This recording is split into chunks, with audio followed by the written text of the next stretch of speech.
Hello and welcome. In this video I will walk you through how to configure the cameras, define detection area and start laser detection. This tutorial is for our officially supported cameras, while regular USB cameras can also be used. Their configuration steps differ slightly.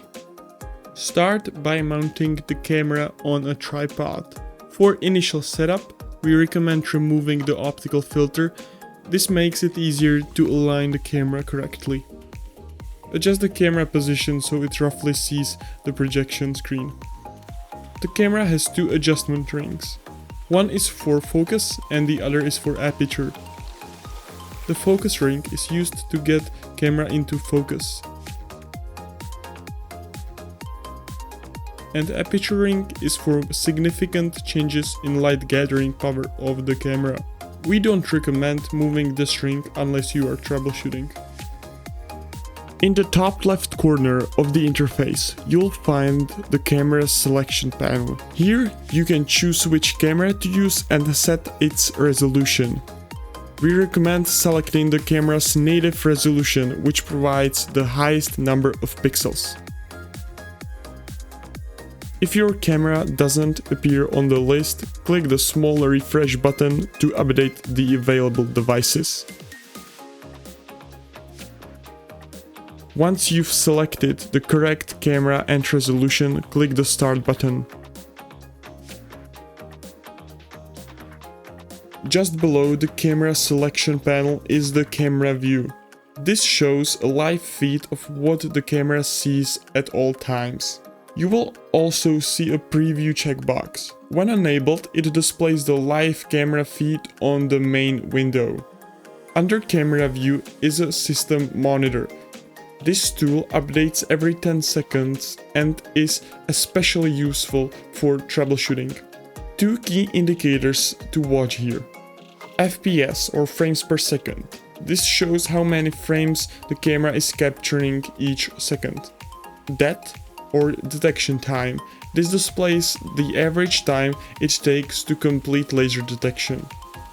If either of these values turn red, there may be a performance issue preventing the simulator from working correctly.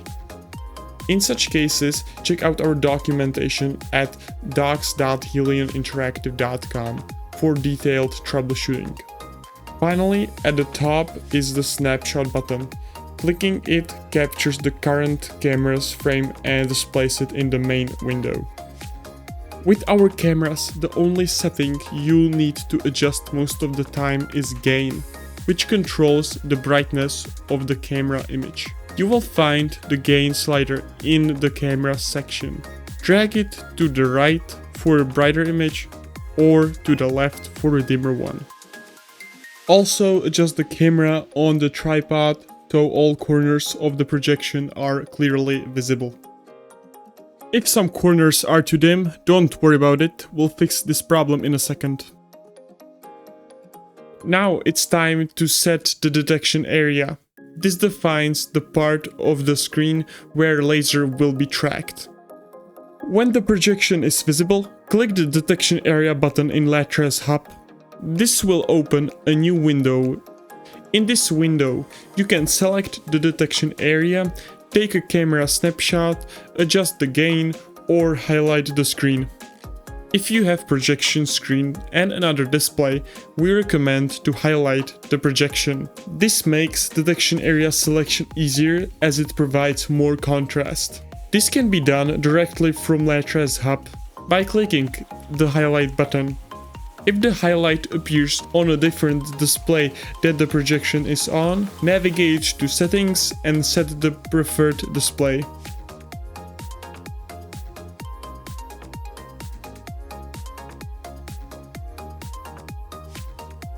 Or this can be done also from Range 1 plugin by navigating to Calibration and Detection Area. For the best visibility, you can temporarily remove the optical filter. However, it's also possible to complete the step with the filter on. To define the detection area, click the Select Detection Area button. Then click on all four corners of your projection screen. Once completed, you should see the selected detection area clearly outlined. Once the detection area is set, return to the main menu. Now place the optical filter back onto the camera if you haven't already, and adjust the gain if needed. The final image should appear slightly darker. This helps to eliminate false detections. Please note, because of the optical filter, only infrared lasers will be detected. When you're ready, click the laser on/off button.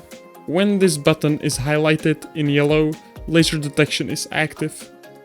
If it doesn't work right away, try fine-tuning the gain or check your camera's framing.